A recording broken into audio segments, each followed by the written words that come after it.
Hello दोस्तों आज मैं आपको बताने वाला हूँ कि स्विंग ट्रेडिंग है। मैं आपको वीकली कुछ पैटर्न दिखाऊंगा कि कितने बेहतरीन काम करते हैं स्विंग ट्रेडिंग के लिए। तो पहले मैं आपको दिखा देता हूँ इंडियन रिन्यूएबल एनर्जी। तो अगर आप इसका देखेंगे, ये एक न्यू चार्ट है। मैंने वीकली पे लगा रखा है। वीकली पे प्राइस एक्शन आप देख सकते हैं। ये क्या बना रखा है, देखिए चार्ट पैटर्न बनाया, यहाँ से इसका ब्रेकआउट हुआ और ये यहाँ से ऊपर चला गया और ये एक सपोर्ट, वो रेजिस्टेंस है। रेजिस्टेंस के बाद अब आ गया सपोर्ट की तरफ। अब जब मार्केट इसको तोड़ देगा तब एक अच्छा खासा ऊपर के लिए रैली दिख सकती है और नीचे के सपोर्ट आपके रहेंगे स्टॉप लॉस। ठीक है, अब हम देख लेते हैं परसिस्टेंस को। इसमें देखें तो ये चार्ट पैटर्न बना हुआ है। अगर आप ध्यान से देखें तो ये देखिए स्विंग इसकी कितना बेहतरीन काम करता है। स्विंग पे पहला रेजिस्टेंस इसने ये बनाया था, इसको तोड़ा, फिर ऊपर चला गया। दूसरा रेजिस्टेंस ये बनाया था, कंसोलिडेशन किया यहाँ आसपास, रेजिस्टेंस के आसपास आने के बाद तोड़ा और फिर चला गया। फिर ये रेजिस्टेंस बनाया, रेजिस्टेंस तोड़ा, उसके यहाँ पे सपोर्ट लिया, सपोर्ट लेने के बाद अब ये वीकली क्लोज होगा फ्राइडे। कल जब ये क्लोज हो जाएगा तब यहाँ पे ट्रेड ले सकते हैं और इसी कैंडल के नीचे लोअर लो होगा स्टॉप लॉस और ऊपर तक के होंगे टारगेट्स।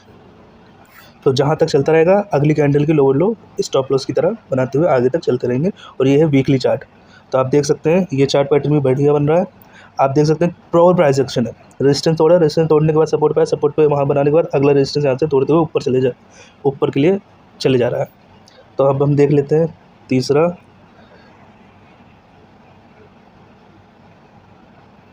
तो अगर इसमें तो पैटर्न बन चुका है, मैं इसको इसलिए लाया हूँ ताकि मैं आपको दिखा सकूँ कि प्राइस एक्शन कैसे काम करता है, कितना प्योरली। अगर आप देखें तो इसने एक रेजिस्टेंस बनाया था, उस रेजिस्टेंस को तोड़ा, रेजिस्टेंस को तोड़ के फिर ऊपर गया, ऊपर जाकर फिर नीचे आया, वहीं जहाँ रेजिस्टेंस था उसको एज अ सपोर्ट लिया। सपोर्ट लेने के बाद अगर आप यहाँ पे देखें ध्यान से मैं अगर आपको दिखाऊं तो यहाँ हुआ कंसोलिडेशन। प्योर प्राइस एक्शन है कि नहीं? कंसोलिडेशन हुआ, कंसोलिडेशन होकर यहाँ पर ब्रेकआउट किया। ब्रेकआउट करते ही आपको पहला टारगेट यहाँ तक के लिए ले लेना था, है ना। रेजिस्टेंस तक जैसे ही टारगेट गया आपको एसएल, आपको यहाँ कुछ 50% क्वांटिटी बुक करके उसके बाद आपको एसएल यहाँ तक के लिए रख लेना चाहिए था। उसके बाद फिर यहाँ से देखिए जब ये इसने रेजिस्टेंस तोड़ा, रेजिस्टेंस तोड़ के आज देखो कितने ऊपर जा चुका है। अगर आप यहाँ से परसेंटेज वाइज देखें, जैसे कोई रेजिस्टेंस पे भी लेता तब भी लगभग 43% मूव कर चुका है। सोच के देखो 43%, बहुत ज़्यादा होता है 43%। तो दोस्तों अब देखते हैं चौथा हमारे पास कौन सा स्टॉक है, HSCL है। तो अब हम इसको देखते हैं। इसमें अगर हम देखें तो इसमें देखिए, मैं ये चार्ट इसलिए लाया हूँ ताकि आपको प्योर प्राइस एक्शन पे दिखाने आ रहा हूँ कि प्राइस एक्शन कैसे काम करता है। देखिए इधर से आपको एक ट्रेंड लाइन जाती हुई दिखेगी। ये देखिए ये ट्रेंड लाइन गया, ट्रेंड लाइन जाते ही आप ये देखिए यहाँ से आपका ये आ जाएगा ये रेजिस्टेंस। जैसे इसने ये तोड़ा 40 वाला, 40 पे जैसे ऊपर गया वहाँ से बाइंग था, देखिए कहाँ तक गया 196। अगर यहाँ से कोई पकड़ता तो उसके लिए कितना होता, 555%। तो आप देख सकते हैं कि प्राइस एक्शन कितना अच्छा काम करता है। तो यहाँ से देखिए फिर ये आया अपने नीचे सपोर्ट तक, सपोर्ट लिया, फिर से अगर आप ध्यान से देखें ये प्राइस एक्शन ही है और कुछ नहीं है। ये क्या किया इसने, सब जानते हैं, कंसोलिडेशन करने के बाद इधर से एक स्विंग बनाता गया। ये एक स्विंग था, रेजिस्टेंस था, प्रीवियस रेजिस्टेंस आप देख सकते हैं। उसी रेजिस्टेंस पे आया, सपोर्ट लिया, सपोर्ट लेते ही यहाँ से जब टूटा तो यहाँ से अगर कोई लेता, यहाँ से अगर रेजिस्टेंस जब टूटा नीचे हल्का सा स्टॉप लॉस होता है। स्टॉप लॉस कितने का, लगभग 26% का, और आपके कैपिटल का अब तक कितना हो जाता, 389%। तो ये है प्राइस एक्शन का महत्व। प्राइस एक्शन बहुत प्रॉपर है, बहुत आसान है। प्राइस एक्शन सीख लीजिए, उसके बाद कितना आसान हो जाएगा चार्ट को देखना, बहुत ही आसान। तो अगर हम देखें तो यहाँ पर ये रेजिस्टेंस पे कंसोलिडेशन किया, इसे मैंने अपने पोर्टफोलियो में ऐड कर लिया है।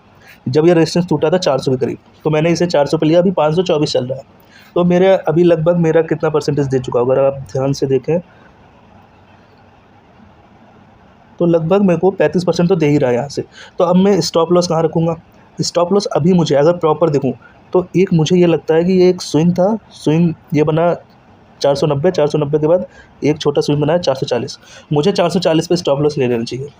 क्यों? क्योंकि यहाँ से ये तोड़ चुका है, अब यहाँ से तोड़ के ये 35% तक जा चुका है, ठीक है। अब ये और ऊपर जा सकता है, मुझे नहीं पता कहाँ तक जाएगा, पर मैं यहाँ रख लूँगा। कम से कम कॉस्ट टू कॉस्ट तो निकल ही जाऊँगा, मेरा कोई नुकसान है नहीं। अब मेरा सिर्फ और सिर्फ जितने ऊपर तक जाता रहेगा और जैसे ये स्विंग बनाते रहेंगे उसी हिसाब से स्टॉप लॉस लेकर ऊपर तक चलते रहेगा। तो दोस्तों मैं आपको दिखाना चाहता था कि स्विंग ट्रेडिंग कैसे काम करता है, प्राइस एक्शन कैसे है। तो दोस्तों अगर आप इस चैनल को ज़्यादा से ज़्यादा सब्सक्राइब और ज़्यादा से ज़्यादा लाइक करेंगे तो मैं इस चैनल पर प्राइस एक्शन का एक पूरा कोर्स लेके आऊँगा और बिल्कुल फ्री सबके लिए। और मैं लाइव भी आया करूँगा, जो भी आपके डाउट होंगे वो सिर्फ और सिर्फ आप मेरे को मैसेज कर देना। मैं लाइव जब आऊँगा तो आपको प्रॉपर बता दूँगा उस चार्ट पे कैसे प्राइस एक्शन बनना है। तो थैंक यू गाइज़, और हो सके तो इसको सबसे ज़्यादा सब्सक्राइब करें। Thank you.